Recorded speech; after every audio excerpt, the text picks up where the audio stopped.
Hello and welcome to another video. So today I'm just going to talk about some sort of double-edged swords about being a car enthusiast or someone who is just really into cars and does things with their cars. It doesn't apply to all car enthusiasts because there are several different types of them. I'll talk about that in a separate video.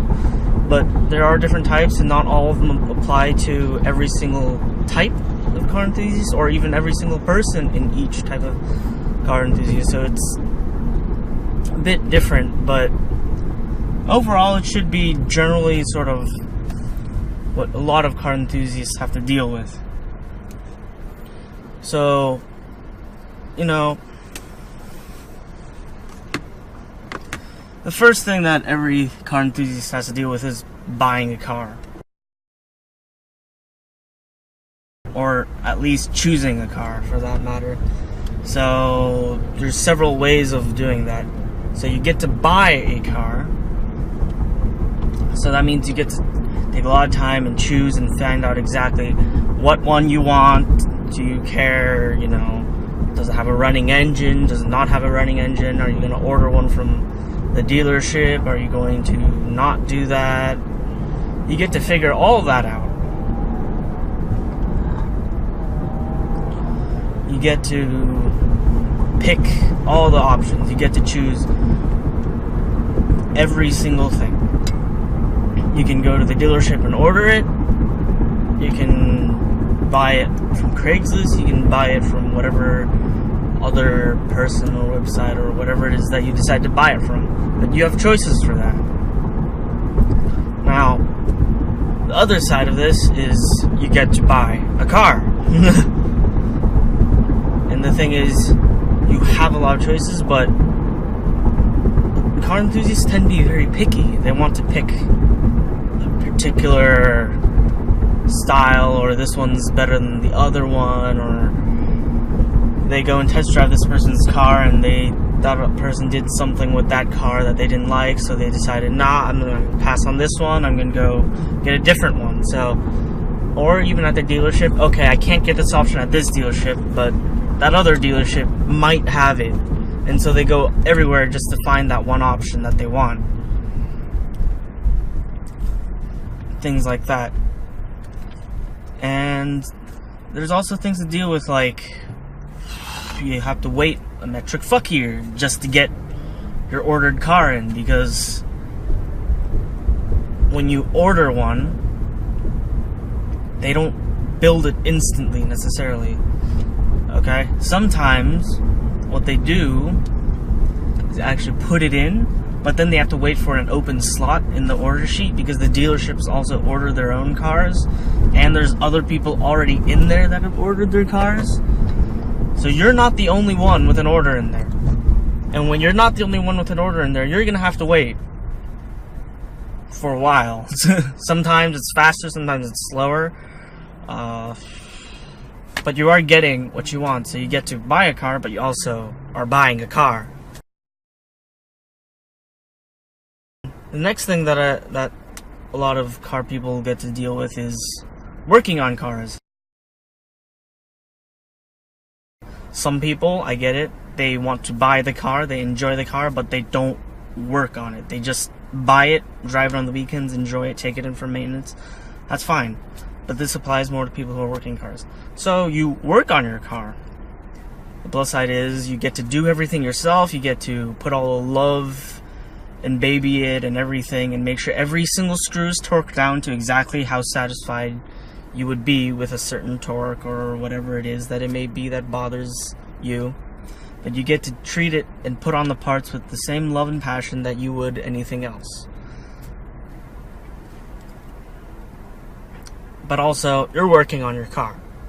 So if you fuck up and your car is done, you blow an engine or you break a bolt or whatever it is that you're doing, it's your fault. Because you are the person working on your car, not mechanic, not a dealership, or if they do something like that, they're probably going to have to replace it if they break it while they're working on your car. If you break it while you're working on your car, that's on you. No one else. It's all you. And that's something that a lot of people deal with, especially when they're having their own parts and things. And some people, they just work on their car, do basic maintenance, that's fine. But again, if you do something to it, it's on you. Not the dealership, not the warranty. Because in most cases, the warranty is like, oh, you can't unscrew this. You can't do that. Just take it to the dealership. So, if you work on your own car, that's something that you have to deal with. Another thing that people tend to do is spend money on their car. So, you get to spend money on your car. Or you do. And you get to go out, make your money, however that may be, or sell whatever other things. And then you get to put that money back into your car. You get to buy a new set of wheels, you get to buy an upgrade, you get to, I don't know, whatever it is that the person wants to do. But on the other hand, you're spending money on your car. And there's a lot of people out there that will be like, why are you spending $10,000 on your car? You bought your car, it drives A to B, it's fine. They don't have to understand, but you get to spend money on your car, but you're also spending money on your car. And that's a lot of money. You go to work in your car, or maybe not, you have a different car. So you make money so that you can put it back into your car. So that's something that they get to deal with a lot, is people have flack against people that are spending so much money on their cars. But it's our passion, and that's what we do. Not necessarily regret it, but sometimes we regret certain parts that are bought, sometimes things like that. But for the most part, they enjoy it, and if it's their money, they get to choose how to do it, not you. And then there's buying parts for cars. Sometimes it's just a replacement part. Sometimes it's just to fix the car and get it up running. Sometimes it's to modify it. It doesn't matter, but you get to buy parts. So that means you get to pick out all the right parts that you want. You can make your car just the way you want it to be. You can pick the best part of the bunch. But you're also buying parts. And buying parts isn't always easy. Sometimes it's like, I want a carbon fiber hood. Alright, there's only like one option out there. Okay. And then there's also, I'm buying parts. I'm buying a turbo. There's 300 options. Which one is best? There's different size turbos, there's different makes of turbos. Some companies are better than others. Some companies are better at this and then that, and sometimes this one is more durable but doesn't have a warranty. Things like that. You're buying car parts because that's what you do. But you're also buying car parts, and you have to put in a lot of research to figure out which is the right part for you. What is the part that you want to use? Next thing is making your car your own. When you're a car enthusiast, you make your car your own, or in some way you put your own little touch here, a little touch there. Make this thing carbon fiber, you put a little sticker there, you, I don't know, like me, I put a little shift knob here for now, at least. You give it a little tune up, you change the exhaust, give it your own little touch, you make it yours. It is then your car, like specifically it's your car. You made it your own. But at the same time, it's your car. Because if you go try to resell it, you've done mods to it, it's yours. It's not the general public's vision of this car. It's not a standard version of this car. It's your version of the car. And also, some people can give you lots of flack, like this shift knob. Some people like to give it a lot of flack. Some people think it's just something unique, something pretty cool. That's fine, but it's just, remember, it's yours. It's your car, your own little touches. You make it the way you like it, but also it's not standard, and some people will definitely hate it, some people will definitely love it, and they will be sure to comment on it because it's not a standard option that comes with the car. You get to plan out your build. That means you get to pick out all the right parts. You get to say, ooh, I want to see my car here after 5 years, or I just want to get my car from here to here. This is what my ideal version of this car would be. This is where I want to be in so long. I make money, I'm gonna go buy these parts. This is what I want to do. Great! But you're also planning your build. Let me go back to, there's so many parts, and you get to pick the parts, and you get to do tons of research on those parts, and you have to pick and choose, and sometimes they're not all compatible, so you have to make sure they're different, and you also have to choose. This is something that's like building a computer. There's always going to be a limiting factor, or a bottleneck to say. There's always going to be a bottleneck somewhere in the system, and it's up to you to pick where that bottleneck will be. And that's something that people like to argue on. Do I test the very limits of all the components I do? Do I buy everything that's more than what I need and then detune it? Do I want to upgrade the suspension now? Do I want to upgrade the suspension at all? Do I need to beef up the suspension to handle the power? Do I need to beef up the suspension so that it corners better? Do I need to get better tires so it has more grip? Do I want to have more grip? Do I need a bigger turbo but have more lag? Do I want to put an anti-lag system? Do I need air conditioning? It's things like that, or it's little things like that that when you plan out your build, you're just like, okay. Or say, okay, there's no exhaust system built purposely for this car.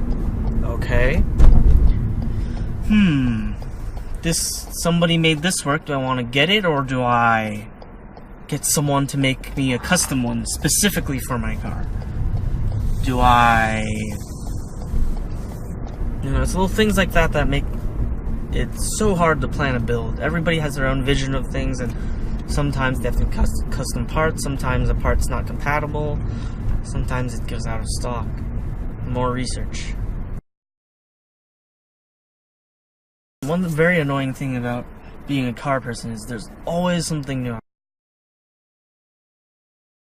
Well, that's something annoying and also very fun, is that there's always something new out there. So there's always something new out there. There's always something else to add to your car. There's a new carbon fiber lip. There's a new carbon fiber bumper. There's a new carbon fiber front quarter panel, front spoiler, whatever it is, diffuser, whatever.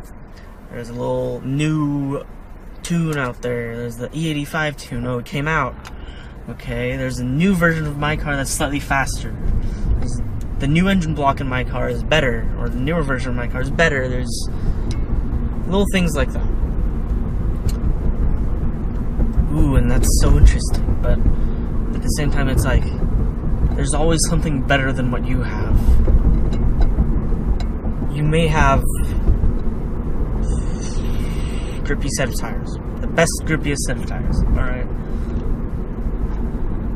But then, ooh, there's a new set of tires that fit your car, plus it's even grippier, it gives more grip. Or, oh, there's a newer and better version of my turbo that's out there. Do I want an upgrade? There's, I don't know, better version of the exhaust. It's louder, it sounds better, even though it's technically the same brand. It's just like version 2.0. Or, oh, that person has sort of a different build and his parts are similar but not exactly the same brands as mine or same kind as mine, but they work together a little differently. He has a different way of doing things, and you're just like, it's a little bit better than mine. So there's a lot of, it's good, it's interesting to see things like that, but then it's also like, I didn't get the best of the best, you know? Okay, not everyone wants the best of the best, but it's just, if something's better, of course you are naturally interested in it, but, you know, that's something that can be very annoying. You love your car. You get to baby it, you get to wash it all the time, you get to keep it clean, you get to have it be sort of your, I don't know, primary interest. I'm not sure if that's the right word. It's like, you can make it sort of your special thing. It's yours, basically. It's yours, and you take care of it how you see fit. Things like that. But also, you love your car, and if you're like me, you worry about all the little scratches, and you don't want people parking too close to you, you don't want to park too close to another car, you don't want to park too close to a wall, you don't want to park too close to that little bumpy thing, and like those wheel stops at the parking spaces. You don't want to back into a light pole, you don't want to keep your distance from another car, you want to park one spot empty on each side, you want to do everything just so you can show your car some love. And also, if it starts getting dirty, you feel the need to wash it and detail it, make sure it's perfectly clean and spotless and showroom quality. But those are just some double-edged swords of being a car person or a car enthusiast. They don't all apply to everyone. They don't have to all apply to individual people. They are sort of general things that affect many people. As these things, like, it's one thing, it's one hand, that's part of being the car person, but another thing, it's also still being a car person, but it's a bad thing also. So it's like trade-off. But interesting hero. But yeah, anyways, I think that'd be the video for today. If you want to hear more of these, give it a like, subscribe, comment, share. Those would all be appreciated. If you didn't like it, please let me know. If you want me to go die in an acid pot, also let me know. If you don't want me to do that, let me know. If there's anything else that you think I missed out on that was very important, feel free to let me know. If there's anything that you think shouldn't have been on the list, also let me know. Appreciate all sorts of comments and feedback. Anyways, that's the end of the video. Please like, subscribe, share, comment, and hit that little bell button so you can see my videos whenever I upload them, usually on a weekly basis now. So, take it easy.